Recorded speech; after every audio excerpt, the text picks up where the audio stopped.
شهر رمضان الذي أنزل فيه القرآن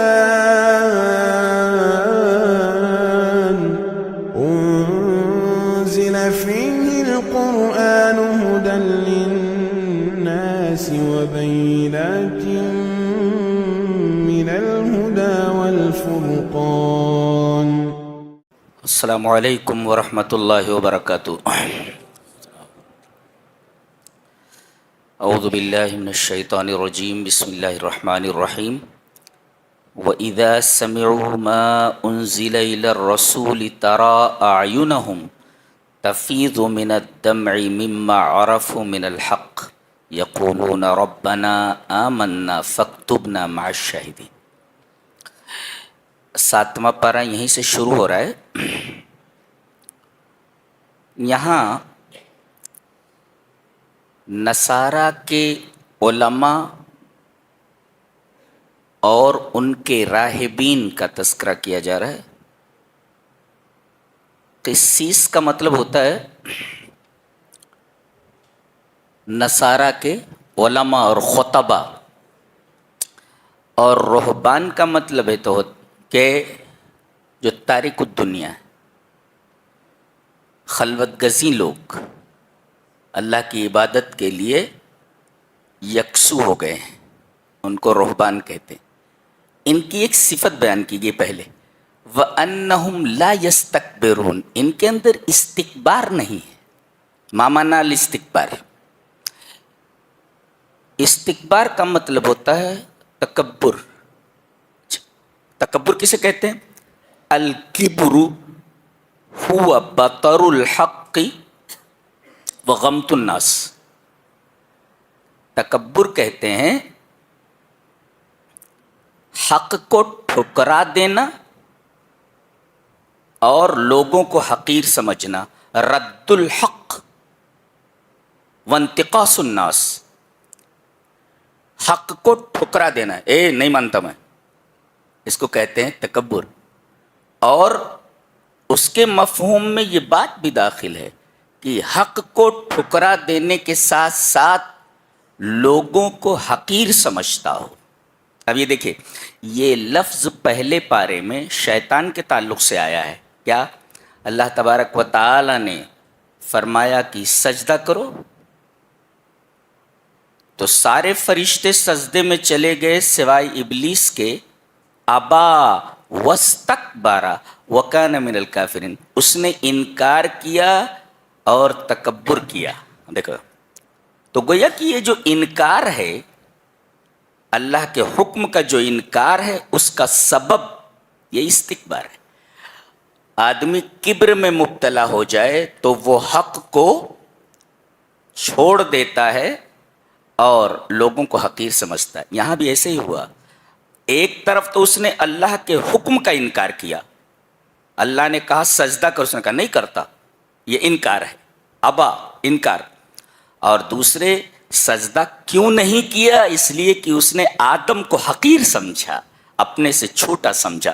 تو گویا کہ کبر کے مفہوم میں دو چیزیں داخل ہیں، بطر الحق وغمط الناس. حق کو ٹھکرا دینا اور لوگوں کو حقیر سمجھنا. اور اس کا جو اپوزٹ ہے وہ تواضع ہے. تواضع یعنی ان کے اندر استکبار نہیں ہے تو ان کے اندر کیا ہے؟ تواضع ہے. فالتواضع سبب لقبول الحق والاستکبار سبب لرد الحق. ان کے اندر تواضع ہے اور تواضع یہ حق کے قبول کرنے کا سبب ہے، اور استکبار حق کو ٹھکرا دینے کا سبب ہے. جی. اب چونکہ ان کے اندر تکبر نہیں تھا، استکبار، لا یستکبرون، ان کے اندر تکبر نہیں تھا، یعنی ان کے اندر تواضع تھا، جس کی بنا پر کیا ہوا؟ وَإِذَا سَمِعُوا مَا أُنزِلَ إِلَى الرَّسُولِ. جب یہ قرآن کو سنتے ہیں، دیکھو ایک بار یہاں ایک تو ہے سننا. کیا سننا؟ ما انزل الی الرسول. ما انزل کا مطلب ہے قرآن حکیم. ایک بات یہ معلوم ہے کہ قرآن حکیم اوپر سے آیا ہے، اس لیے کہ انزال کیا ہوتا؟ الانزال من الاعلی، انزال جو ہوتا ہے نا وہ اوپر سے ہوتا ہے، اس کا مطلب قرآن حکیم بلندی پر تھا، لوح محفوظ میں تھا، لوح محفوظ اوپر ہے، وہاں سے یہ اترا۔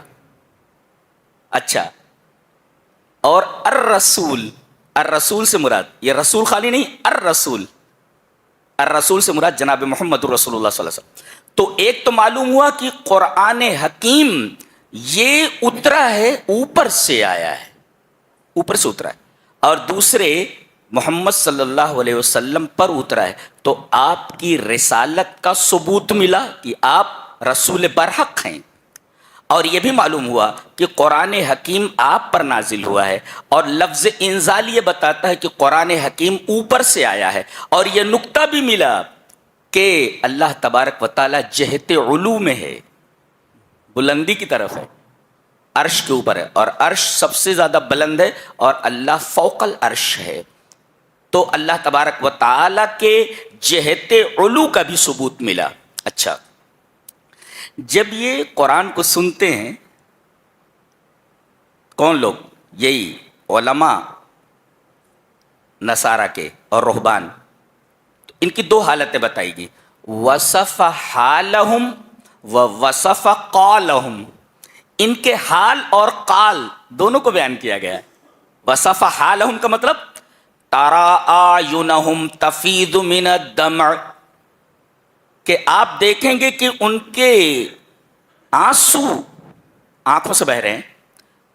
فاض یفیض کا مطلب ہوتا ہے امتلاؤہا ثم سیلانہا، اب یہ بھر جائے، یہ کسی چیز کا بھر جانا اور بھرنے کے بعد چھلک پڑنا، باہر نکل جانا، بہ جانا، تو فاضا کے مفہوم میں دو چیزیں داخل ہے، ایک تو ہے بھر جانا امتلاؤہا، اور اس کے مفہوم میں یہ داخل ہے بھر کر چھلک جانا، تو ان کی آنکھیں آنسوؤں سے بھر گئیں اور آنسو باہر نکل پڑے۔ یہ ان کے حال کو بیان کیا گیا ہے کہ ان کی حالت یہ ہوئی قرآن کو سننے کے بعد۔ نقطہ یہ ملا کہ البکاء عند سماع القرآن وقراءته امر محمود، قرآن حکیم کو پڑھ کر رونا اور قرآن حکیم کو سن کر رونا یہ امر محمود ہے، یہ ایک پسندیدہ عمل ہے، اس لیے کہ رسول اکرم صلی اللہ علیہ وسلم کی وہ حدیث موجود ہے کہ عبداللہ ابن مسعود قرآن پڑھ رہے ہیں اور آپ رو رہے ہیں، جی امر محمود ہے۔ یہ تو ان کی حالت بیان کی گئی، اور ان کا قول بیان کیا گیا، آنکھوں سے آنسو رواں ہیں، کان سن رہے ہیں قرآن کو، اور آنکھوں سے آنسو رواں ہے، یہ ہے حالت ان کی حالت۔ اور قال کیا ہے بتا رہے ہیں، یقولون، بول رہے ہیں، قال مانے بولنا، بول رہے ہیں ربنا آمنا، اے ہمارے رب ہم ایمان لائے اس کتاب پر، اس رسول پر، اللہ اکبر۔ ہم تھوڑا سا انہوں نے قرآن سنا کہ ان کی زندگی بدل گئی۔ آج آپ لوگوں کے کانوں میں پورا قرآن اڈیل دیا جائے، کانوں پر جوں نہیں رینگتی۔ کتنا فرق ہے آپ میں اور علماء نصارہ اور قسیسی نے نصارہ میں، جی پورا قرآن اڈیل دیا جا رہا ہے، لیکن آپ کے دل دھڑکتے نہیں، آپ کی آنکھوں سے آنسو نہیں نکلتے۔ تو ایک تو ان کی حالت یہ ہے کہ آنکھوں سے آنسو نکل رہے ہیں، آنکھیں آنسوؤں سے بھر گئی اور بہہ پڑی ہیں، یہ فاضا کا مطلب ہوا۔ اچھا، اور قال کی حالت بیان کی، کہہ کیا رہے ہیں، اے ہمارے رب ہم ایمان لے آئے، تو ایمان لے آئے تو فاکتبنا مع الشاہدین، تو ہمارا نام شاہدین میں لکھ لے، لکھ لے اللہ، یعنی ادخلنا فی ہذہ الزمرہ، ادخلنا فی زمرتہم، شاہدین کے زمرے میں ہمیں شامل کر لے، ان کی جماعت میں ہمارا نام لکھ دے۔ کتبہ یکتب مس لکھنا، ٹو رائٹ، تو یہ ہے فاکتبنا، لکھ۔ یہ شاہدین کون ہے؟ ظاہر ہے شاہدین کون ہے؟ محمد صلی اللہ علیہ وسلم و امتہ، نبی کریم صلی اللہ علیہ وسلم اور آپ کی امت، ہم لوگ یہ شاہدین ہیں، جی ہم لوگوں کا بیان ہے یہ، ہاں جنہوں نے سچ مچ قرآن حکیم کو پکڑ رکھا ہے اور رسول اللہ صلی اللہ علیہ وسلم کی سچی اتباع کر رہے ہیں، در حقیقت وہ شاہدین ہیں. ہم لوگوں کا نام یہاں بیان کیا گیا ہے، یہ تو ہم لوگوں کا نام ہے یہاں، فاکتبنا مع الشاہدین. انہوں نے اللہ سے دعا کی کہ اے ہمارے رب ہم ایمان لے آئے تو ہمارا نام شاہدین میں لکھ لے. من ہم الشاہدین؟ شاہدین کون؟ محمد صلی اللہ علیہ وسلم و امتہ، نبی کریم صلی اللہ علیہ وسلم اور آپ کی امت یہ شاہدین ہیں. انہوں نے تمنا کی امت محمد میں شامل ہونے کے لیے. امت محمد کا کیا مقام ہے یہ معلوم ہوا. ہم اپنے مقام کو نہیں سمجھتے کہ ہمارا مقام کیا ہے. ہم نبی کریم صلی اللہ علیہ وسلم کی امت میں ہیں اور ہمیں شاہدین کا لقب دیا گیا ہے. ہم کتنے بلند مقام پر ہیں، لیکن آپ کو یہ بلندی راس نہیں آ رہی ہے. بلندی راس نہیں آ رہی ہے. آپ کو بلندی راس نہیں آئی تو آپ کو اس بلندی سے نیچے پھینک دیا گیا، اٹھا کر نیچے جاؤ.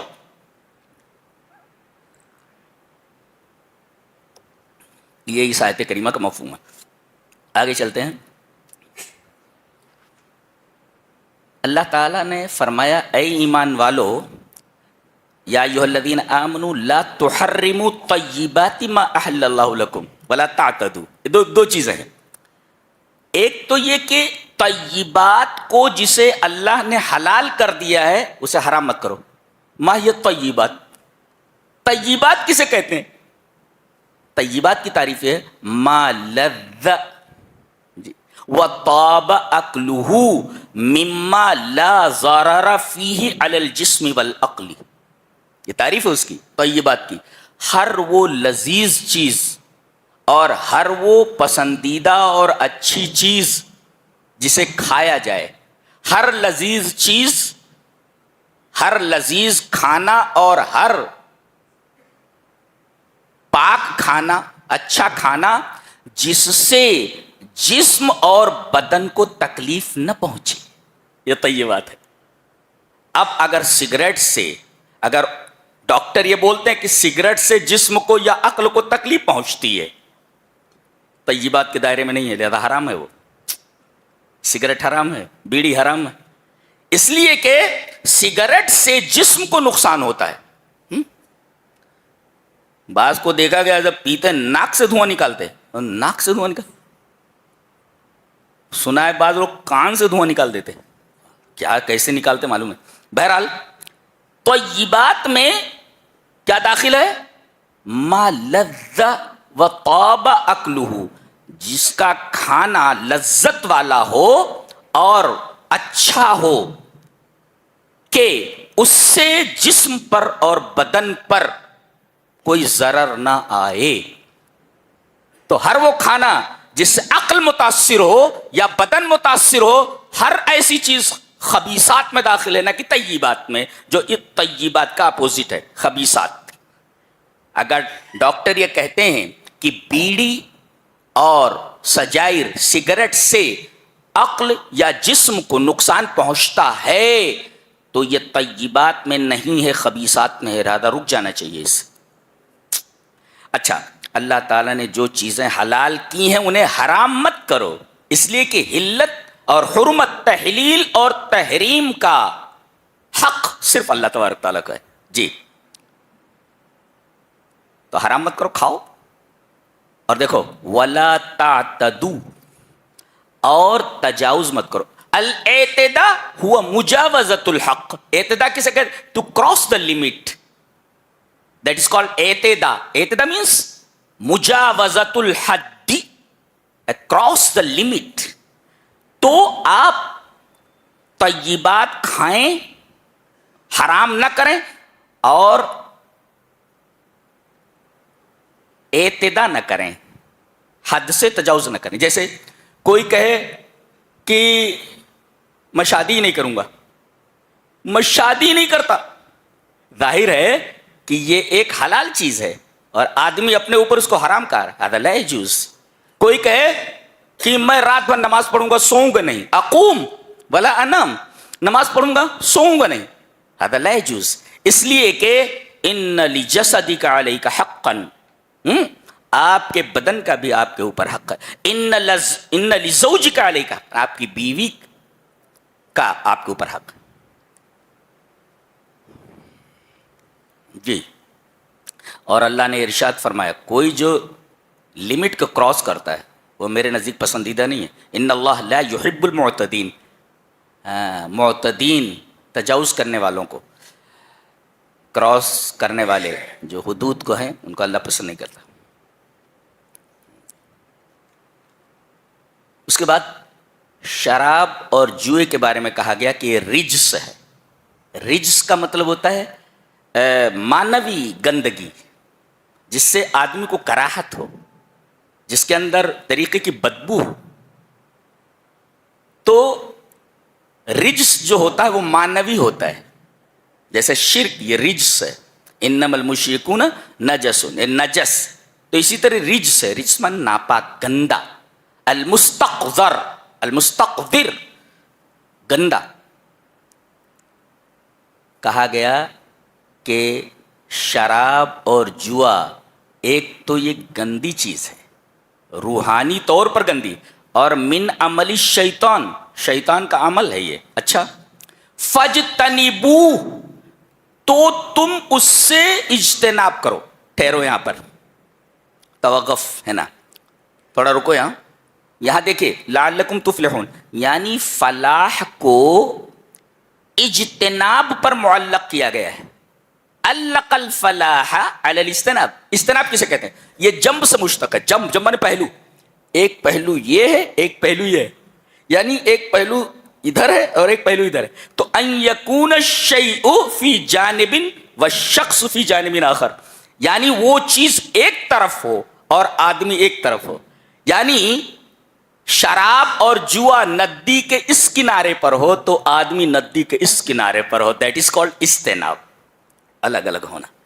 جنب بنے پہلو، پہلو ہوتا نا الگ، ایک ادھر ایک ادھر ہے، اس کو کہتے جنب. جنب، ہاں وہی لفظ یہاں پر ہے.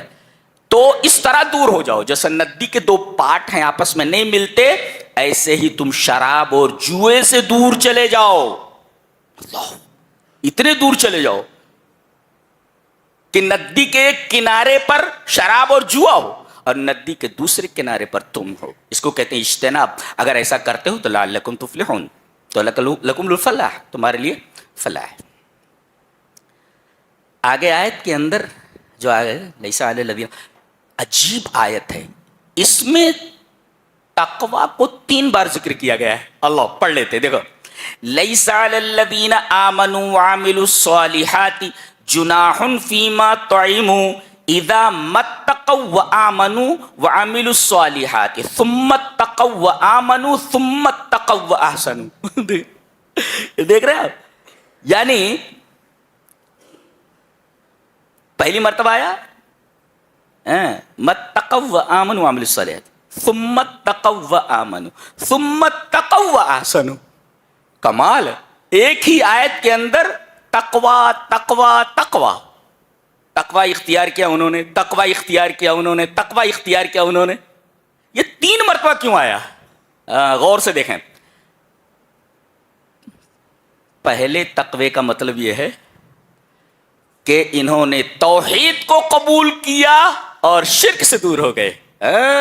اوپر سے بچنے کی بات آ رہی ہے، پورا سلسلہ ہے یہ. اللہ اکبر.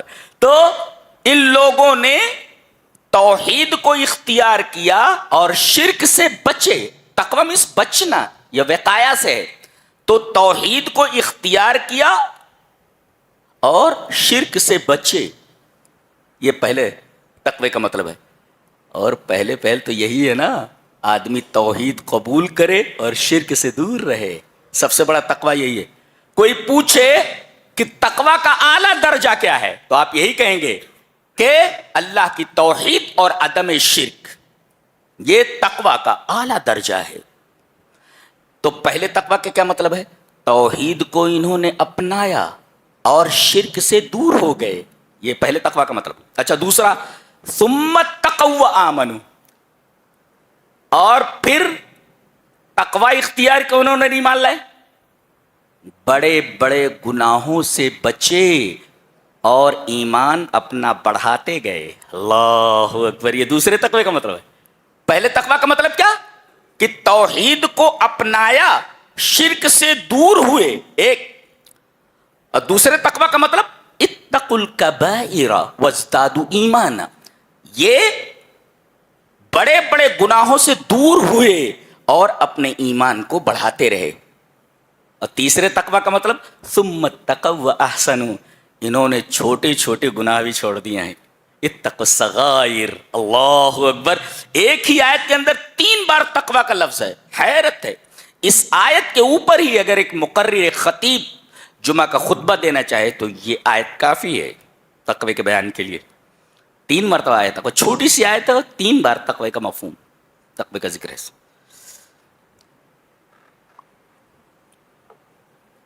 آگے بتایا جا رہا ہے کہ اگر آدمی حالت احرام میں ہو، عمرے کا احرام ہو یا حج کا احرام ہو، تو اس کے لیے خشکی کے جانور کا شکار حرام ہے۔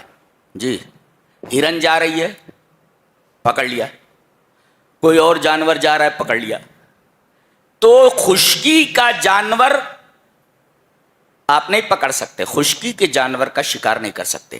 اگر آپ نے مار دیا کسی خشکی کے جانور کو تو اسی کے مثل آپ کو کفارہ دینا پڑے گا۔ مثلا اگر آپ نے ہرن ماری ہے تو بکری اسی کے مثل ہے، بکری آپ دیجئے کفارے میں، وغیرہ وغیرہ۔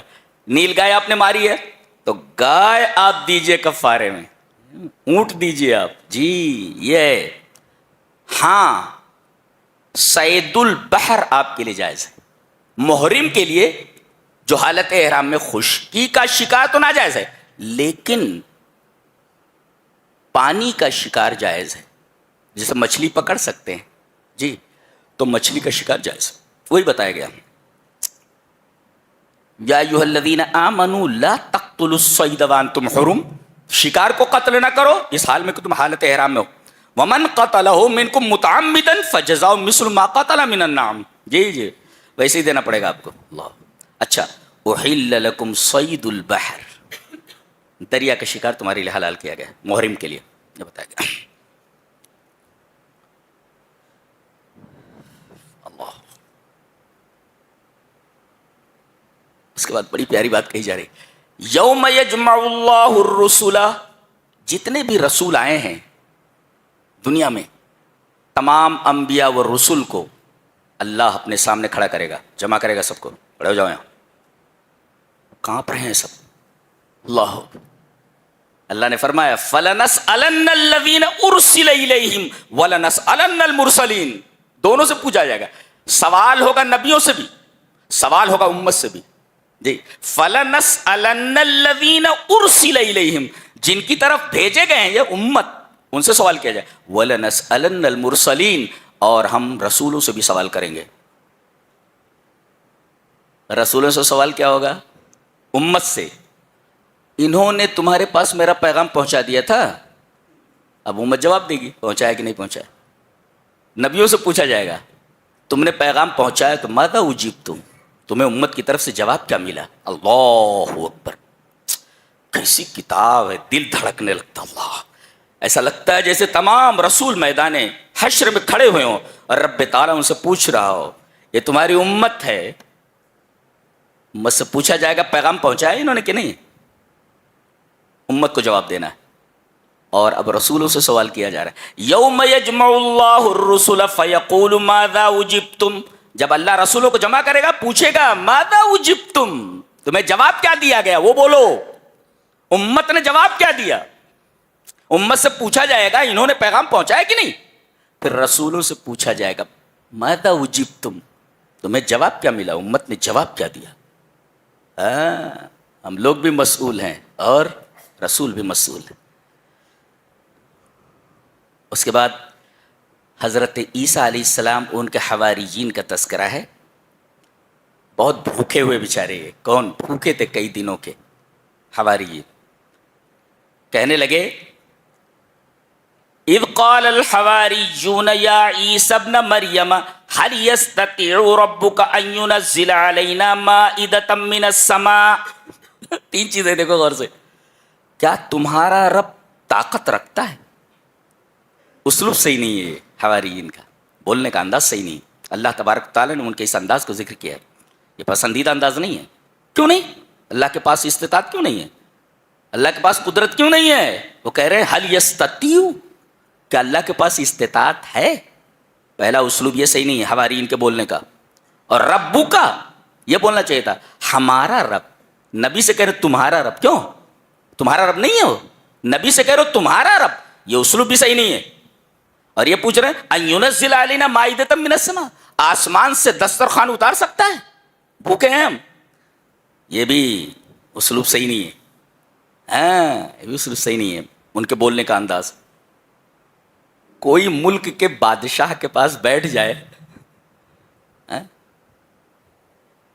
اور اس سے مانگے کہ میرے لیے ایک سینڈوچ لا کر کے دو، کتنا برا سوال ہے یہ. بادشاہ کے پاس آپ بیٹھے ہوئے ہیں اور آپ ایک سموسہ منگوا رہے ہیں، اسے توہین ہے خود بادشاہ کی. یہ سینڈوچ مانگ رہا ہے. مانگ رہے ہیں تو کیا مانگ رہے ہیں؟ کھانے کی. وہ کھینچ مانگ رہے ہیں، کھینچ کھینچ لا. ہاں کھینچ مانگ رہے ہیں.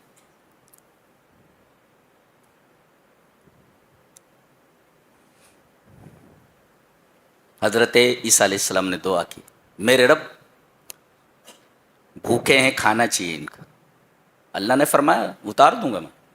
قال اللہ انی منزلہ علیکم، اللہ نے فرمایا دسترخوان اتار دوں گا، لیکن ایک شرط ہے فمن یکفر بعد منکم فانی اعذبہ عذابا لا اعذبہ احدا من العالمین. اگر اس کے بعد کسی نے گڑبڑی کی، انکار کیا، تو ایسی سزا دوں گا کہ دنیا میں کسی کو ایسی سزا نہیں ملی ہوگی. دسترخوان اترا، اختلاف ہے اس میں. صحیح یہ ہے کہ تراجعوا عن طلبہم، اپنی طرف سے باز آ گئے ہو، نہیں چاہیے تو نہیں چاہیے. اس لیے کہ اس کے بعد اگر کوئی انکار کرے تو ایسی سزا دوں گا کہ دنیا میں کسی کو سزا ایسی نہیں دی گئی ہوگی. اب اتنی بڑی سزا کا معاملہ آ گیا تو تراجعوا عن طلبہم، اپنی طلب سے باز آ گئے جو مانگنا چاہ رہے تھے. کیا بات ہے. آگے سورہ انعام ہے. اس کے بارے میں ایک نقطہ ذہن میں رکھیں کہ اس سورہ کے اندر توحید کو کھول کھول کر بیان کیا گیا اور شرک کا رد کیا گیا. ذہن میں رکھو. اور پوری سورہ میں تقریباً 33%، یعنی جتنی بھی آیتیں ہیں پورے مجموعے کا 33% جو آیات ہیں وہ سب توحید پر مبنی ہے. اللہ اکبر. پوری سورہ ہے، پوری سورہ میں جتنی آیتیں ہیں تمام آیات کا 33% یہ توحید پر مشتمل ہے. جسے توحید کو سمجھنا ہو وہ اس سورہ کریمہ کا مطالعہ کرے. پہلے ہم توحید کا مطلب سمجھاتے ہیں. ما هو التوحید؟ افراد اللہ بالعبادہ ونفیها عما سوا. یہ ہے توحید کی تعریف، ڈیفینیشن آف توحید، کہ اللہ کو عبادت کے ساتھ الگ کر لینا اور اللہ کے علاوہ ہر چیز کی عبادت کی نفی کرنا. کیا مطلب؟ مطلب یہ کہ اللہ ہی عبادت کے لائق ہے، اس کے علاوہ کوئی عبادت کے لائق نہیں ہے. دیٹ از کالڈ توحید. توحید کی تعریف کیا ہوئی؟ افراد اللہ بالعبادہ ونفیھا عما سوا، کہ اللہ ہی عبادت کے لائق ہے، اس کے علاوہ کوئی عبادت کے لائق نہیں ہے. یہ ہے توحید.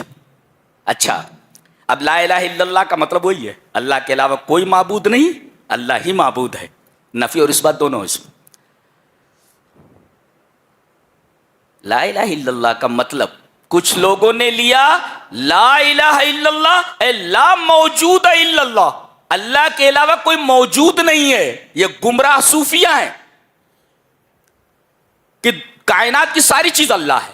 ہاں یہ مطلب لیا انہوں نے، اللہ کے علاوہ کوئی موجود ہے ہی نہیں.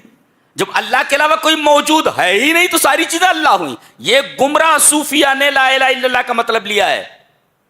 یہ ایک شرکی عقیدہ ہے صوفیہ کا. کچھ لوگوں نے کہا لا الہ الا اللہ کا مطلب لا حاکم الا اللہ، اللہ کے علاوہ کوئی حاکم نہیں ہے. ہذا ایضا غلط، یہ بھی صحیح نہیں ہے. لا الہ الا اللہ کی یہ توجیہ بھی صحیح نہیں ہے. بعض لوگوں نے کہا لا مالک الا اللہ، اللہ کے علاوہ کوئی مالک نہیں.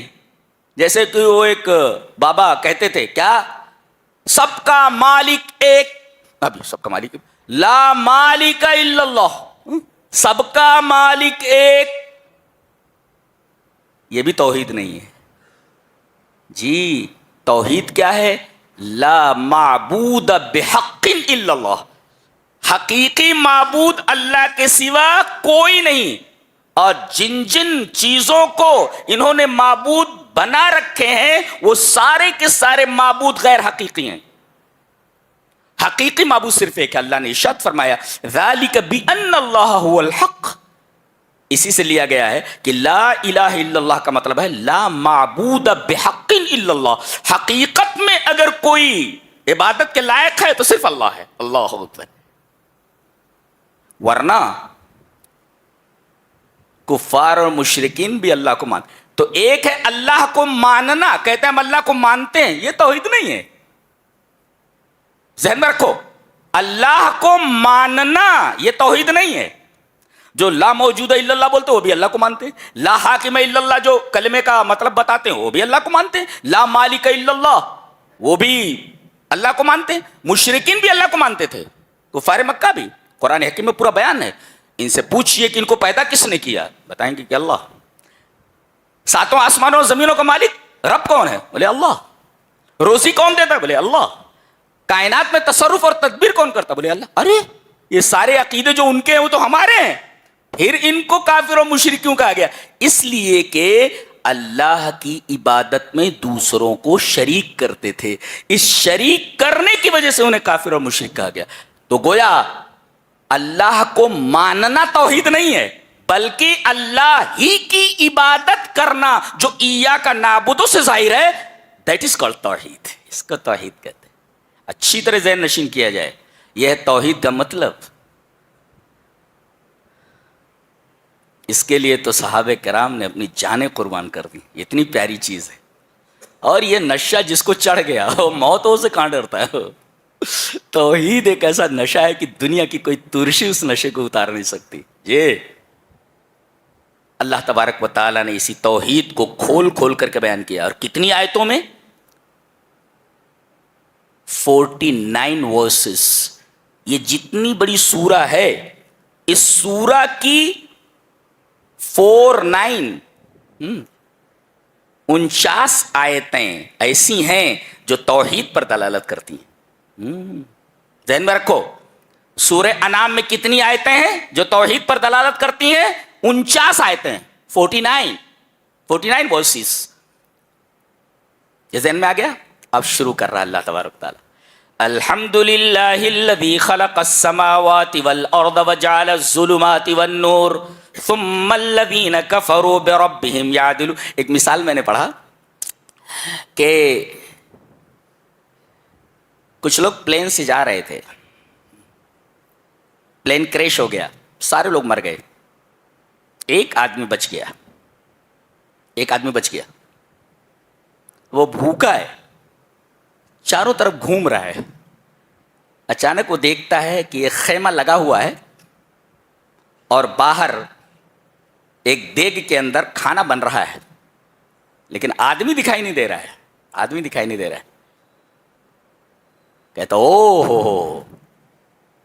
اب وہ یہ کہتا ہے کہ کوئی نہ کوئی یہاں موجود ہے، اس لیے کہ یہ جو کھانا بن رہا ہے اور یہ جو خیمہ لگا ہوا ہے، یہ خیمے کا لگنا اور یہ کھانے کا بننا اس بات کی دلیل ہے کہ یہاں آس پاس کوئی موجود ہے.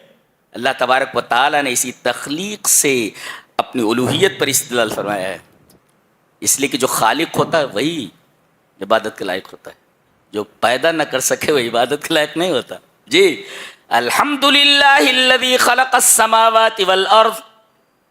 قابل تعریف ہے اللہ، تمام تعریفیں اللہ کے لیے، یقیناً ساری تعریف اس کے لیے ہے جس نے آسمان اور زمینوں کو پیدا کیا ہے.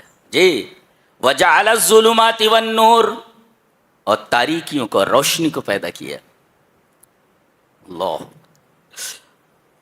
اور کہا یہ تو آسمان و زمین ہے, روشنی اور تاریکی ہے, ہم نے تم کو بھی پیدا کیا ہے. هو الذی خلقکم, اے میرے بندو, اے انسانوں, تم کو میں نے پیدا کیا ہے. جی, ڈاروین نے کہا تھا کہ انسان ترقی کرتے کرتے ایولوشن اور ارتقاء کے نتیجے میں بندر ہوا, اور پھر بندر سے ترقی کر کے انسان بن گیا. اللہ فرما رہا ہے ڈاروین کا یہ نظریہ ایک دم بوگس ہے. بتایا اس نے تم کو پیدا کیا ہے. جی, کس سے, یہ بھی بتایا, بندر سے نہیں, یہ بتایا من تین, مٹی سے پیدا کیے گئے ہو تم. جی, تین کسے کہتے ہیں؟ مٹی. مٹی ہے, مٹی میں پانی ڈال دو, تین ہے. جب تک پانی نہ ہو, نہ ڈالا جائے, تب تک توراب ہے, اور اس توراب میں پانی ڈال دیا جائے, دیٹ از کالڈ تین. اللہ تبارک و تعالیٰ نے تم کو پیدا کیا ایک من تین, مادہ بھی بتایا کس چیز سے تم پیدا کیے گئے ہو. ارشاد یہ بتاتا ہے کہ تم بندر کی اولاد نہیں ہو, مٹی سے ڈائریکٹ پیدا کیے گئے ہو تم. ایک تو تم کو پیدا کیا, مادہ کیا ہے؟ مادہ تین ہے, مٹی ہے, اس سے تم پیدا کیے گئے ہو. اور یہی نہیں پیدا کر کے چھوڑ دیے گئے ہو. ثم قضا اجلا واجل مسمى, ایک ہے اجل, ایک ہے اجل مسمى. ما الفرق بین هذین اللفظین؟ حسن بصری اس کی تفسیر کرتے ہوئے کہتے ہیں کہ ما بین ان یخلق الی الموت, یہ ہے اجل. انسان کی پیدائش سے لے کے یہاں پیدا ہوا, وہ دیکھو یہ پیدا ہوا, پیدا ہوا, اور اس کے بعد یہ چلتے چلتے چلتے یہاں گیا, یہ مر گیا. یہ تو یہ پیدا ہونے اور مرنے کے درمیان کا جو یہ دورانیہ ہے, دیٹ از کالڈ اجل. اجل کسے کہتے ہیں؟ ما بین ان یخلق الی ان یموت, پیدائش سے لے کر موت تک کا جو فاصلہ ہے, جو دورانیہ ہے, اسے اجل کہتے ہیں. یہ متعین ہے, یہ کب پیدا ہوگے تم, اب کب مرو گے, متعین ہے یہ. اچھا, اجل مسمى کیا ہے؟ اجل مسمى کا مطلب بتایا گیا کہ ما بین ان یموت الی ان یبعث, مرنے کے بعد اٹھائے جانے تک کا جو دورانیہ ہے, اس کو کہتے ہیں اجل مسمى. اللہ اکبر. بتا دیا گیا کہ دنیا میں کب تک رہو گے, ایک دن مر جانا ہے, اور یہ بھی متعین کر دیا ہے کہ مرنے کے بعد اٹھائے کب جاؤ گے. سبحان اللہ. تخلیق, مادہ تخلیق, عمر کا تعین, مرنے کے بعد اٹھائے جانے تک کا تعین. چھوٹی سی آیت ہے, زندگی کا پورا سفر بیان کر دیا گیا ہے. The journey of life پوری کی پوری بیان کر دی گئی. الحمدللہ, کمال کی کتاب ہے. نہیں ارے بولو بھائی, کمال کی کتاب ہے کہ نہیں؟ کمال کی کتاب. جی, اور اس کے بعد اللہ فرماتا ہے ثم انتم تمترون, اس کے بعد بھی تمہیں شک ہو رہا ہے, اس کے بعد بھی تمہیں شک ہو رہا ہے, اس کے بعد بھی تمہیں شک ہو رہا ہے.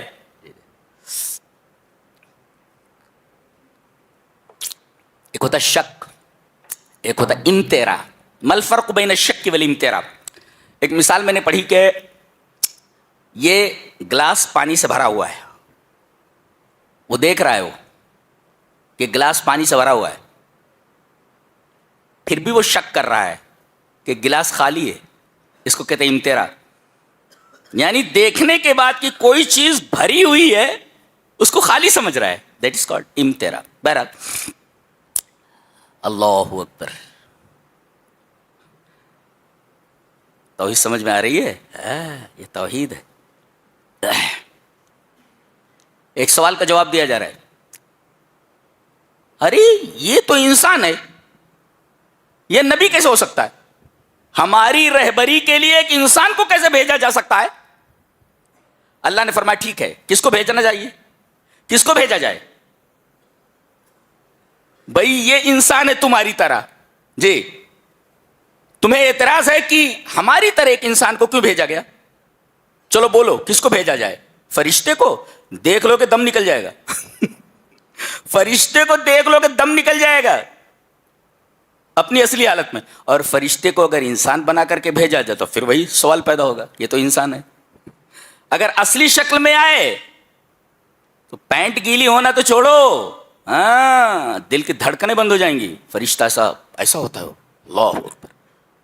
اچھا, جنوں کا کوئی فرد رسول بنا کر کے بھیج دیا جاتا, اگر ٹھیک ہے, اب ایسی جگہ پر آپ ہیں کہ پانی نہیں وہاں, اب جن کیا بولتا ہے کہ تم یہیں ٹھہرے رہو, میں وضو بنا کر کے آتا ہوں. ایک پیر ایک بر اعظم میں رکھتا, دوسرا پیر دوسرا بر اعظم میں, سمندر کے پاس پہنچ جاتا, وضو بنا کر کے آ جاتا. ارے بھائی ہم آپ کی اقتدا کیسے کر سکتے ہیں, آپ تو جن. ارے بھائی جب جن کی بھی اقتدا نہیں کر سکتا, اتباع نہیں کر سکتا, تو پھر انسان ہی کو بنایا جائے. عقل بھی یہ کہتی ہے کہ انسان ہی جو تمہارے جیسے مقتضیات رکھتا ہو اسے ہی رسول بنا کر کے بھیجا جائے. یہ عقلاً بھی مناسب ہے اور اچھا ہے. وہی کہا وَلَوْ جَعَلْنَاهُ مَلَكًا, اگر ہم رسول کسی فرشتے کو بناتے, لَجَعَلْنَاهُ رَجُلًا, تو ہم انسان ہی کو بناتے, تو ہم اسے رجل ہی بناتے, اسے انسان بناتے. وَلَلَبَسْنَا عَلَيْهِمْ مَا يَلْبِسُونَ, پھر وہی کہتے تم کہ یہ تو انسان ہے. یہ اللہ کمال ہے. اس کے بعد اللہ تبارک و تعالی نے اپنی توحید کی دلیل دی. قُلْ أَغَيْرَ اللَّهِ يَتَّخِذُ وَلِيًّا فَاطِرِ السَّمَاوَاتِ وَالْأَرْضِ, زمین اور آسمانوں کے پیدا کرنے والے کو میں معبود نہ بنا کر کسی اور کو معبود بنا لوں, اس لیے کہ وہ کھلاتا ہے کھاتا نہیں ہے. ایک اصول بتایا گیا, جو کھائے وہ معبود نہیں ہو سکتا, یہ جو کھلائے وہ معبود ہوتا ہے. دنیا کے جتنے بھی باطل معبود ہیں سب کھا رہے, سب کھا رہے. یہ چڑھاوے وہ چڑھاوے, یہ دو وہ دو, کہیں چادر کہیں مٹھائی کہیں سب کھا رہے ہو, سب کھا رہے. اللہ فرما رہا ہے معبود وہ ہوتا ہے جو کھلائے, جو کھائے نہیں. یہ معبود کا پہلا کرائیٹیرین ہے, بتایا گیا. اللہ اکبر. توحید کو کیسا کھول کھول کر بیان کر دیا گیا. قل اغیر اللہ اتخذ ولیا فاطر السماوات والارض وهو یطعم ولا یطعم, ہاں جو کھلاتا ہے کھاتا نہیں ہے, وہ یطعم ولا یطعم, کھلاتا ہے کھاتا نہیں. کہا کسی پریشانی میں مبتلا ہو جاؤ, یہ پریشانی کو دور کرنے والا کون؟ اللہ کے علاوہ کوئی نہیں. وَإِن يَمْسَسْكَ اللَّهُ بِضُرٍّ فَلَا كَاشِفَ لَهُ إِلَّا هُوَ, اگر تمہیں کوئی مصیبت پہنچ جائے تو اس مصیبت کو دور کرنے والا اللہ کے سوا کوئی نہیں. وَإِن يَمْسَسْكَ بِخَيْرٍ, اور اگر کوئی خیر تم تک پہنچے تو خیر کو پہنچانے والا بھی وہی ہے. جی کیا بات ہے. ہر آیت اپنے اندر توحید لیے ہوئے ہے. جی جی.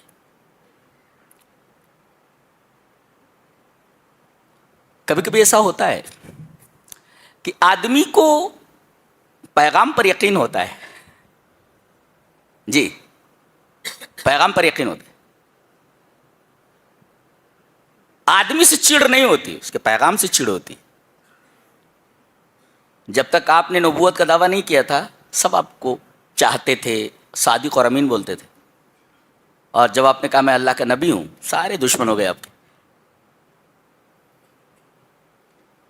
فرمایا گیا کہ قد نعلم انه ليحزنك الذي يقولون, ہمیں معلوم ہے کہ آپ کو جو دکھ پہنچ رہا ہے ان کی باتوں سے, تو آپ سمجھ لیں انہم لا یکذبونک, یہ آپ کی تکذیب نہیں کر رہے ہیں, ولکن الظالمین بآیات اللہ یجحدون, اللہ کی آیتوں کے ساتھ یہ انکار کرتے ہیں. اللہ آپ کو نہیں جھٹلا رہے, اللہ کی آیتوں سے ان کو دلچسپی نہیں ہے, اللہ کی آیتوں کا انکار کرتے ہیں.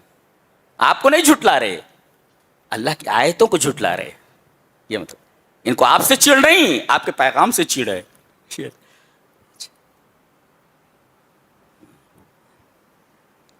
ایک بڑی اچھی بات کہی جا رہی ہے, دیکھو سمجھ میں آ جائے تو لے لو, علماء اس وجہ سے بیان کر دیتا ہوں. دیکھو جاؤ, وَمَا مِن دَابَّةٍ فِي الْأَرْضِ وَلَا طَائِرٍ يَطِيرُ بِجَنَاحَيْهِ, زمین میں چلنے والی کوئی چیز اور اپنے پروں کے اوپر، جناح میں نے پر، اپنے دونوں پروں کے ساتھ اڑنے والی کوئی چڑیا، یہ زمین میں چلنے والی کوئی چیز اور اپنے پروں کے ذریعے اڑنے والی کوئی چڑیا. سوال یہ ہے کہ یہاں یہ کہہ دیا جاتا زمین میں چلنے والی کوئی چیز اور کوئی چڑیا، یہ پر لانے کی کیا ضرورت تھی؟ اپنے پروں کے ذریعے اڑنے والی. اس میں نحو کا ایک قاعدہ موجود ہے کہ معطوف علیہ، یہ نحو کا ایک قاعدہ ہے، اگر وہ مقید ہو کسی حال یا کسی ظرف کے ذریعے تو معطوف بھی اسی کے ساتھ مقید ہو جائے گا. نہیں سمجھ میں آیا؟ جی. ابھی دیکھو یہاں قید ہے کیا کہ قید یہ ہے کہ جتنے بھی زمین پر چلنے والے ہیں، دیکھو دابا کو ظرف کے ساتھ مقید کیا گیا فی الارض، زمین میں، تو اب جب یہ معطوف علیہ ہوا اور ولا طائر اور کہا جاتا کوئی چڑیا، تو معلوم ہوتا کہ زمین پر رہنے والی چڑیا، اس سے فضا میں اڑنے والی چڑیوں کا استثناء ہو جاتا. کیا کلام ہے یہ، رعایت لفظیہ کوئی امی نہیں کر سکتا. بات یاد رکھیں آپ ہمیشہ جی، یہ کلام کا اسلوب اور انداز بتاتا ہے کہ یہ اللہ کا کلام ہے، اللہ کا کلام ہے. اب جب یہ کہہ دیا یطیر بجناحیہ، تو زمین پر رہنے والے بہت سارے پرندے ایسے جو فضا میں نہیں اڑ سکتے، جیسے ایوز ہے، مرغابی ہے، اسی طریقے سے جو بطخ ہے، مرغی ہے، یہ فضا میں نہیں اڑ سکتے زیادہ دیر تک. جی تو اگر یہ کہا جاتا وما من دابۃ فی الارض ولا طائر، اور یہ نہیں کہا جاتا یطیر بجناحیہ، تو یہ مقید ہو جاتے ان چڑیوں کے ساتھ، یہ چیز مقید ہو جاتی جو زمین کے اوپر رہتی ہیں، فضا کے اندر اڑنے والی چڑیاں اس سے نکل جاتی. کیا کلام ہے، اللہ اکبر، یہ کلام. فرمایا گیا جن چیز کو انہیں یاد دلایا گیا تھا، جب یہ بھول گئے تو ہم نے ان پر ہر چیز کے دروازے کھول دیے. ایک عجیب بات ہے کہ جب انہوں نے ہمارے حکموں کا انکار کر دیا اور شیطان کے راستے پر چل دیے، تو ہم نے کیا کیا؟ ان کے لیے ہم نے ہر چیز کے دروازے کھول دیے. ایک دکان تھی 10 دکانیں دے دی، ایک بنگلہ تھا 10 بنگلے دے دیے. ارے یہ تو نافرمان تھا، نافرمان تھا، یہ ایک بنگلہ بھی چھین لینا تھا. یہ ایک بنگلے کے ساتھ 9 بنگلے اور دے، 10 بنگلے ہو گئے. فتحنا علیہم، ایک دکان تھی 10 دکان ہو گئی. یہ نافرمانی پر یہ نعمتیں کیوں بڑھ رہی ہیں؟ فرمایا گیا حتی اذا فرحوا بما اوتوا اخذناهم بغتة فاذا هم مبلسون. یہ ہم اس لیے دے رہے ہیں کہ تمہاری مثال کہ نافرمانی کے باوجود تمہیں ہم نعمتوں سے نواز رہے ہیں، اس کا مطلب یہ ہے کہ تمہاری مثال چوہے جیسی ہے. یہ یہاں چوہے دانی لگا دی گئی ہے. ایک آدمی کے پاس ایک پنجرا ہے جس میں طوطا ہے. اب وہ طوطے کو لا کر کے مٹھائیاں دیتا ہے، لا کر کے سیب دیتا ہے، چیکو دیتا ہے، مرچیں دیتا ہے، اور ایک چوہے نے پریشان کر رکھا ہے. کہیں بھی کپڑا لٹکاؤ کاٹ دیتا ہے، کہیں بھی کھانا رکھو خراب کر دیتا ہے. تو اس کے لیے وہ چوہے دانی لاتا ہے، ماؤس ٹریپ لاتا ہے، اور اس کے اندر وہی نعمتیں رکھتا ہے جو وہ طوطے کو کھلا رہا ہے. اب چوہا آتا ہے اور اس کے بعد جیسے ہی چوہے دانی میں گھستا ہے دروازہ بند ہو جاتا ہے. فَإِذَا هُمْ مُبْلِسُونَ، حیران ہو جاتا ہے، ارے یہ کیا ہوا؟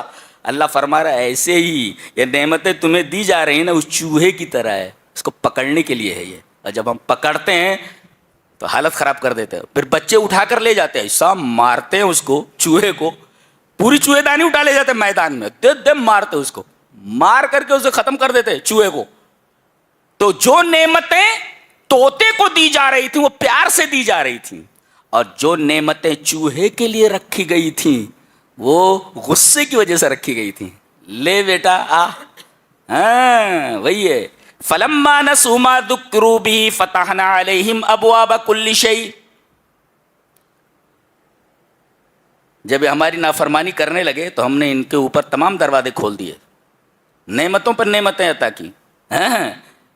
اور اس کے بعد جب یہ ناز نخرے کرنے لگے تو ہم نے ان کو اچانک پکڑ لیا، جیسے چوہے کو پکڑ لیا جاتا ہے. نعمتیں ایک ہی ہیں، طوطے کو دی جا رہی ہے، بطیب نفس دی جا رہی ہے، لیکن وہ جو چوہے دانی میں نعمتیں رکھی ہوئی ہیں وہی نعمتیں ہیں، لیکن چوہے کو پکڑنے کے لیے ہیں. تو اگر نافرمانی کے بعد بھی اگر اللہ نواز رہا ہے کسی کو تو ہوش میں آ جانا چاہیے کہ استدراج ہے، یہ ڈھیل ہے، یہ پکڑے جاؤ گے اسی چوہے کی طرح، اور پھر ہوش ٹھکانے آ جائیں گے.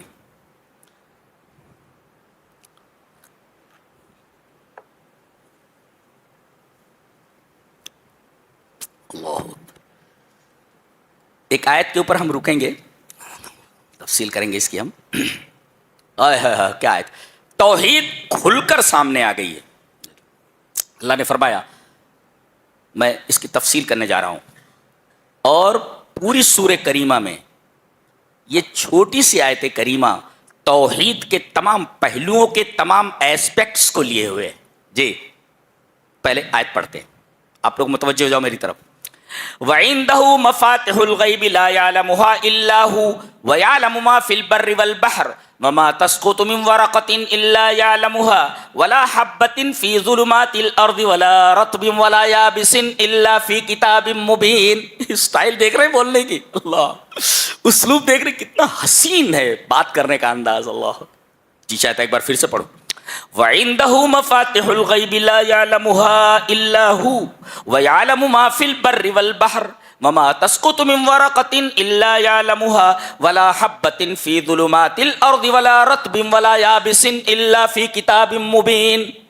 یہ اسلوب بتاتا ہے کلام کا کہ یہ کسی انسان کا کلام نہیں ہو سکتا، یہ رب تعالیٰ کا کلام ہے. یہ اللہ فرما رہا ہے اسی کے پاس، ظرف کو مقدم کیا گیا ہے، اور ظرف کو اگر مقدم کر دیا جائے تو حصر کا فائدہ ہوتا ہے. اسی کے پاس ہے، کیا مطلب؟ کسی اور کے پاس نہیں، اسی کے پاس ہے، کسی اور کے پاس نہیں. کیا؟ مفاتیح الغیب، مفتاح مانے کنجی جمع، مفاتی، اور مفتاح مانے کنجی جمع، یا مفتاح اور مفتاح دونوں کی جمع ہے. تو اسی کے پاس ہے، کسی اور کے پاس نہیں. کیا؟ غیب کی کنجیاں. اچھا، کنجیاں کہا گیا، غور سے دیکھو. کنجی کہاں لگتی ہے؟ یہ دروازہ ہے، دروازہ ہے، دروازے پر تالا ہے، اور تالے کی چابی ہے.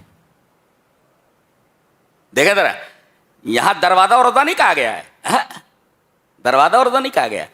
اللہ نے فرمایا غیب کی کنجیاں اسی کے پاس ہیں.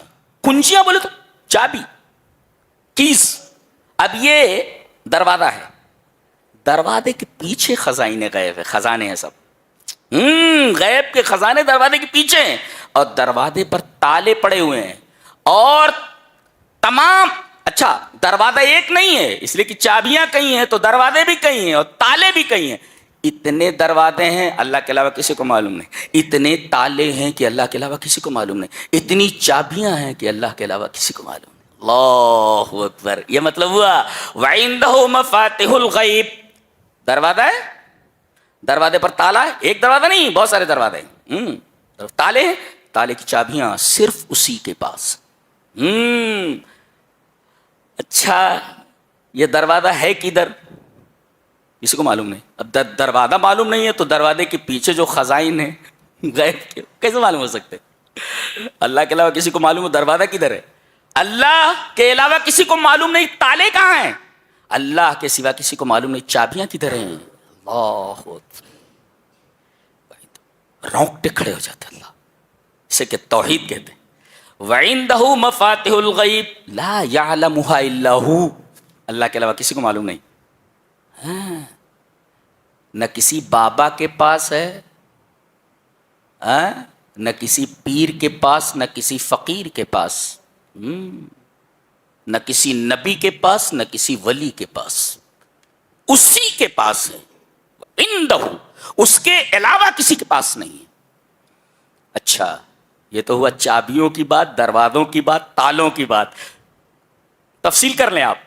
دروازے کتنے ہیں اللہ کے علاوہ کسی کو معلوم نہیں، تالے کتنے ہیں اللہ کے علاوہ کسی کو معلوم، چابیاں کتنی ہیں اللہ کے علاوہ کسی کو معلوم، دروازے کے پیچھے خزانے کتنے ہیں اللہ کے علاوہ کسی کو معلوم نہیں. ایک وَيَعْلَمُ مَا فِي الْبَرِّ وَالْبَحْرِ، خشکی پر جتنی چیزیں ہیں، خشکی پر کیا کیا چیزیں ہیں؟ درخت ہیں، اللہ کو معلوم ہے پوری دنیا میں جتنے بھی درخت ہیں کتنے ہیں معلوم ہے اللہ. صحرا میں ریت کتنی ہے، ریت کے ذرات کتنے ہیں اللہ کو علم ہے.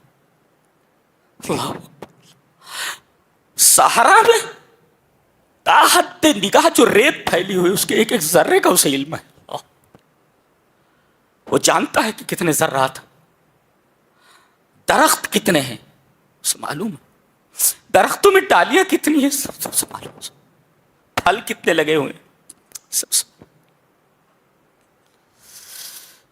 انسان کتنے ہیں خوش سب سے معلوم، مرد کتنے ہیں معلوم، عورتیں کتنی ہیں معلوم، ظالم کتنے ہیں معلوم ہے، مظلوم کتنے ہیں معلوم، غریب کتنے ہیں معلوم ہے، امیر کتنے ہیں معلوم. وَيَعْلَمُ مَا فِي الْبَرِّ، خشکی پر جتنی بھی چیزیں سب کا علم اسے اللہ. والبحر، اور دریا میں آدمی سمندر کو دیکھ لے تو ہیبت طاری ہو جائے، اچھلتی ہوئی موجیں اللہ اکبر.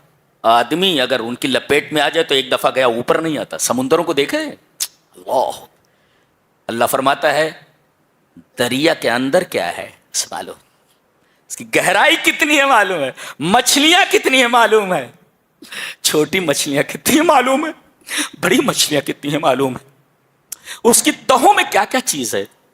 اللہ فرما رہا ہے سب کا علم مجھے ہے، سب کا علم مجھے، سب کا. اسے توحید کہتے ہیں. اور فرمایا گیا وَمَا تَسْقُطُ مِن وَرَقَةٍ، درخت سے کتنے پتے گرے مجھے معلوم ہے، اور کتنے پتے ابھی درخت پر بچے ہیں وہ بھی معلوم ہے ہمیں. اسے علم کامل کہتے ہیں. وَمَا تَسْقُطُ مِن وَرَقَةٍ إِلَّا يَعْلَمُهَا، کتنے پتے گرے دنیا کے درختوں سے اور کتنے پتے درختوں پر باقی رہے اس کا بھی ہمیں علم ہے. وَلَا حَبَّةٍ، زمین میں جو تم نے دانے ڈالے ہیں کتنے دانے ڈالے ہیں ہمیں علم ہے. کون سوکھ گیا اور کس کے اندر سے کوپل نکل رہی ہے ہمیں علم ہے، اس کا ہمیں علم ہے. اور زمین کی تاریکیوں میں، زمین کی تاریکیوں میں جو دانہ ڈال دیا گیا ہے، اندھیرا ہے چاروں طرف، ہم جانتے ہیں کون سا دانہ کدھر ہے تاریکی اللہ.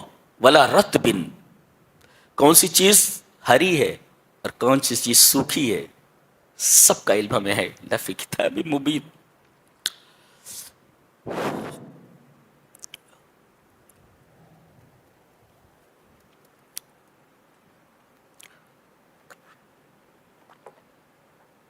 اسے توحید کہتے ہیں. ایسی آیت پورے قرآن میں کہیں نہیں ہے.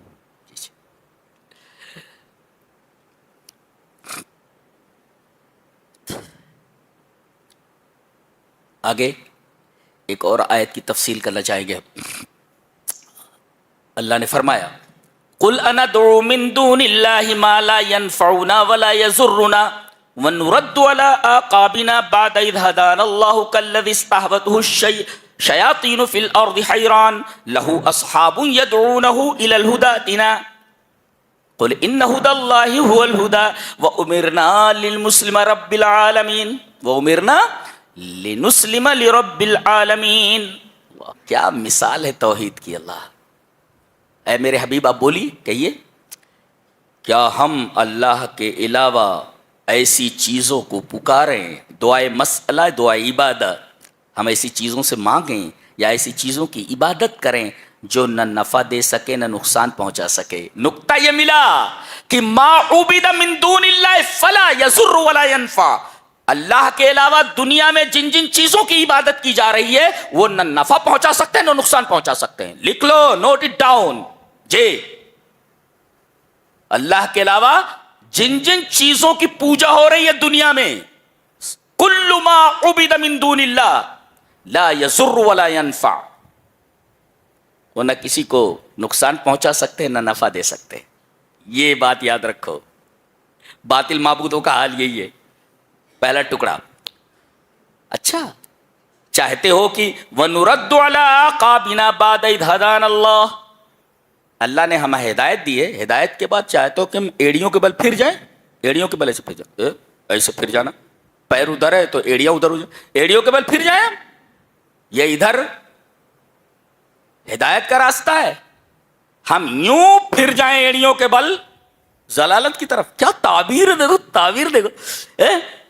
وَنُرَدُّ عَلَىٰ أَعْقَابِنَا بَعْدَ إِذْ هَدَانَا اللَّهُ, ہدایت کے راستے پر تھے ہم, اب ایڑیوں کے بلے سے پھر گئے ہم, ایڑیوں کے بل, اور ضلالت کی طرف منہ کر لیا ہم نے. ایسا کیسے کر سکتے ہیں؟ یہ تو ایسے ہی ہے اس آدمی کی طرح جو ہدایت نہ پا سکے, گمراہی میں ہو, بھٹک رہا ہو. مثال دیکھو کتنی شاندار مثال ہے. کَالَّذِی اسْتَهْوَتْهُ الشَّیَاطِینُ فِی الْأَرْضِ حَیْرَانٍ, جسے جنگل میں شیاطین نے بھٹکا دیا ہو, حیران ہے وہ, ادھر جا رہا ہے راستہ نہیں مل رہا, ادھر جا رہا ہے راستہ نہیں مل رہا ہے, ادھر جا رہا ہے راستہ نہیں, حیران. آدمی کہیں پر پہنچے اور راستہ اگر نہ ملے اسے, کتنا حیران ہوگا. کبھی کبھی ایسا ہوتا ہے لفٹ اگر بند ہو جائے, دروازہ بند ہے, بجلی چلی گئی اور کوئی بہترین ٹیکنالوجی اس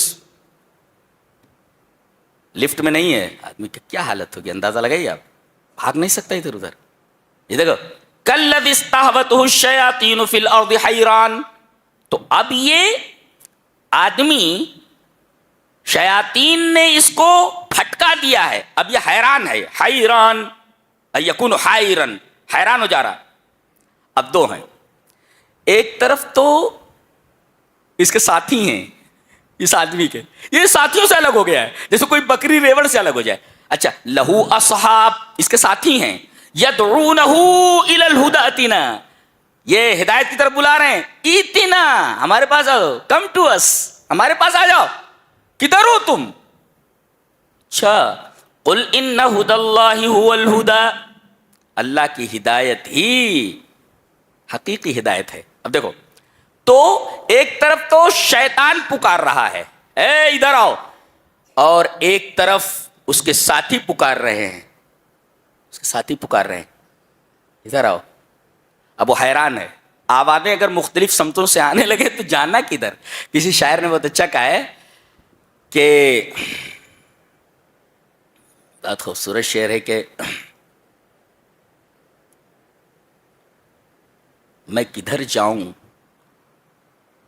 کہ ہر سمت سے آتی ہے صدا. پہلا مصرع ہے, او مجھے دور سے آواز لگانے والے, او مجھے دور سے آواز لگانے والے, میں کدھر جاؤں کہ ہر سمت سے آتی ہے صدا. او who you calls out to me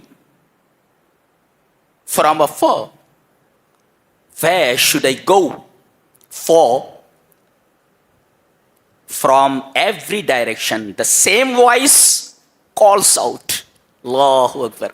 یعنی او مجھے دور سے آواز لگانے والے, میں کدھر جاؤں, where should I go, میں کدھر جاؤں, ہر سمت سے آواز آ رہی ہے. تو ایک طرف تو شیاطین پکار رہے ادھر آ جاؤ, ایک طرف دوست لوگ پکار رہے ہیں جی ادھر آ جاؤ, اور ایک مطلب یہ بھی, ایک طرف فطرت سلیمہ پکار رہی ہے کہ ہدایت کی طرف آ جا, عقل سلیم پکار رہے ہدایت کی, اور دوسری طرف نفس امارہ پکار رہا ہے ادھر آ جا. ایک طرف داعی حق پکار رہا ہے, ایک داعی ضلال پکار رہا ہے, جانا کدھر. حیران ہے وہ, حیران ہے.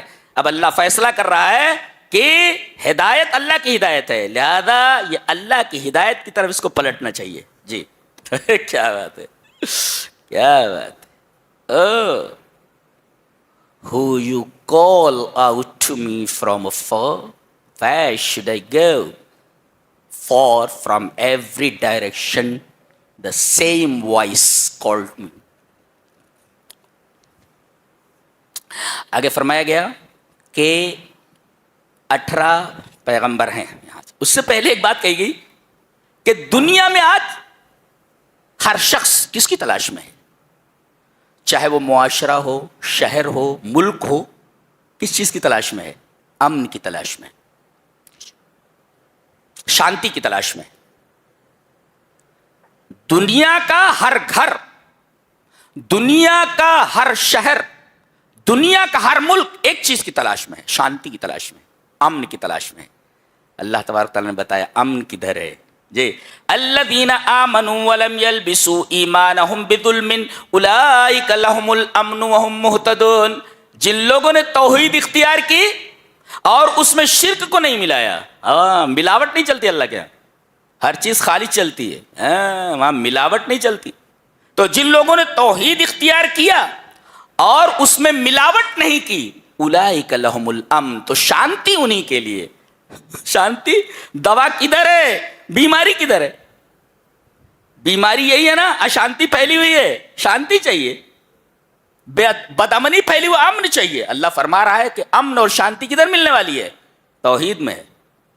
توحید کی برکت یہ ہے کہ جہاں یہ توحید اپنی اصلی اور خالص شکل میں موجود ہو، اللہ تبارک و تعالی وہاں امن و امان اور طمانینت اتار دیتا ہے۔ یہ توحید کی برکت ہے۔ اور مان بات، 18 پیغمبروں کا نام، جی نام بنام ان کا ذکر کیا گیا۔ وَتِلْكَ حُجَّتُنَا آتَيْنَاهَا إِبْرَاهِيمَ عَلَىٰ قَوْمِهِ نَرْفَعُ دَرَجَاتٍ مَّن نَّشَاءُ إِنَّ رَبَّكَ حَكِيمٌ عَلِيمٌ وَوَهَبْنَا لَهُ إِسْحَاقَ وَيَعْقُوبَ كُلًّا هَدَيْنَا وَنُوحًا هَدَيْنَا مِن قَبْلُ وَمِن ذُرِّيَّتِهِ دَاوُودَ وَسُلَيْمَانَ وَأَيُّوبَ وَيُوسُفَ وَمُوسَىٰ وَهَارُونَ وَكَذَٰلِكَ نَجْزِي الْمُحْسِنِينَ وَزَكَرِيَّا وَيَحْيَىٰ وَعِيسَىٰ وَإِلْيَاسَ كُلٌّ مِّنَ الصَّالِحِينَ وَإِسْمَاعِيلَ وَالْيَسَعَ وَيُونُسَ وَلُوطًا وَكُلًّا فَضَّلْنَا عَلَى الْعَالَمِينَ۔ 18 پیغمبروں کا نام بتایا گیا اور فرمایا گیا، ذَلِكَ هُدَى اللَّهِ يَهْدِي بِهِ مَن يَشَاءُ مِنْ عِبَادِهِ وَلَوْ أَشْرَكُوا، اگر یہ تمام انبیاء بھی شرک بفرض محال کریں تو انبیاء کے تمام اعمال کو ہم باطل کر دیں گے۔ جی اللہ کے ہاں شرک پر کوئی کمپرومائز نہیں ہے۔ بفرض محال اگر انبیاء بھی شرک کریں تو ان کے اعمال کو ہم باطل کر دیں گے۔ 18 پیغمبروں کا نام، جلیل القدر انبیاء ہیں سب، ان کے بعد فرمایا گیا۔ کیا بات ہے، سبحان اللہ سبحان اللہ۔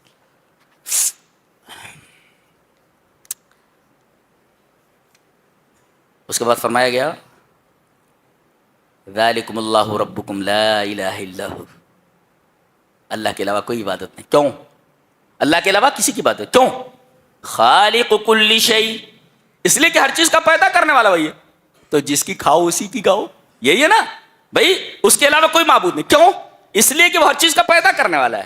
تو دعوے کی دلیل دی گئی، عبادت کو ڈیزرو کون کرتا ہے؟ اللہ، اللہ ہی عبادت کا مستحق۔ کیوں؟ خالق کل شیء، جی اللہ کے علاوہ کوئی معبود نہیں۔ کیوں؟ اس لیے کہ ہر چیز کا پیدا کرنے والا ہے۔ تو کیا کیا جائے؟ فاعبدوہ، تو اسی کی بات۔ ایک ہی چھوٹی سی آیت ہے، دیکھو کیا بات، دعویٰ ہے، دلیل ہے اور امر ہے۔ دعویٰ کیا ہے؟ اس کے علاوہ کوئی معبود نہیں۔ کیوں؟ دلیل خالق کل شیء، ہر چیز کا پیدا کرنے والا ہے، جو پیدا کرے وہی عبادت کا مستحق ہو۔ تو کیا کیا جائے؟ فاعبدوہ، تو اسی کی عبادت کرو۔ سوال یہ پیدا ہوا، ٹھیک ہے ہم اس کی عبادت کریں، دکھائی کیوں نہیں دیتا؟ وہ دکھائی کیوں نہیں دیتا؟ اگر وہ ہے تو دکھائی کیوں نہیں دیتا؟ جواب اس کا یہ ہے کہ عدم رویت، عدم وجود کو مستلزم نہیں، کہ کوئی چیز دکھائی نہیں دیتی تو وہ ہے ہی نہیں۔ آتما کہاں دکھائی دیتی ہے؟ روح کہاں دکھائی دیتی؟ مگر وہ موجود ہے۔ تو بہت ساری چیزیں ایسی ہیں جو دکھائی تو نہیں دیتی، مگر ہم ان کے آثار سے سمجھتے ہیں کہ وہ چیز موجود ہے۔ جی جی جی، آثار سے سمجھتے ہیں۔ تو ایک بچہ بھی بتا دے گا، جیسے کمرے میں 3 دوست بیٹھے ہوئے ہیں، دروازہ بند ہے برابر، اب دروازے پر کوئی نوک کرتا ہے،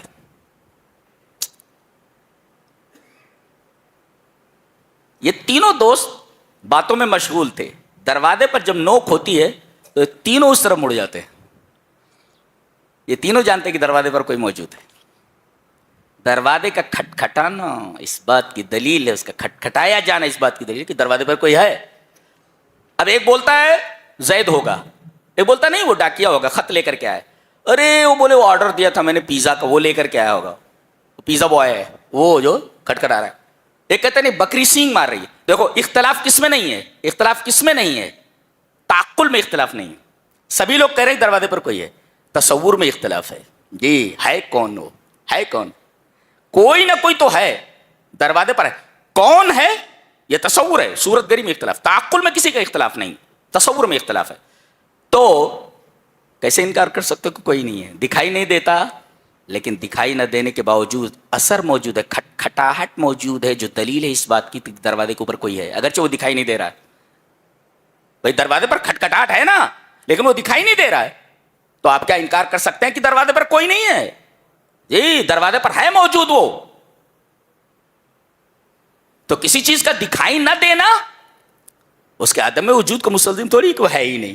جی وہ بتایا گیا لا تدرکہ الابصار, اور یہ بھی بتایا گیا دکھائی کیوں نہیں دیتا, اس لیے کہ آنکھیں اس کا ادراک نہیں کر سکتی.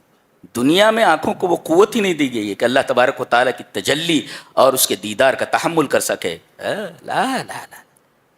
ہاں جنت میں دیکھیں گے, جنت میں دیکھیں. اللہ اکبر. کیا آپ کو ایسا نہیں لگتا کہ جس نے پوری دنیا میں حسن بکھیر رکھا ہو وہ کس قدر جمیل ہوگا؟ اللہ ہمیں نیک عمل اور اچھی سمجھ کی توفیق عطا فرمائے. وآخر دعوانا الحمدللہ رب العالمین. Don't forget to like, share and subscribe. منہج السلف میڈیا, آپ کا ایک شیئر کسی اور کے لیے ہدایت کا ذریعہ بن سکتا ہے. انشاءاللہ.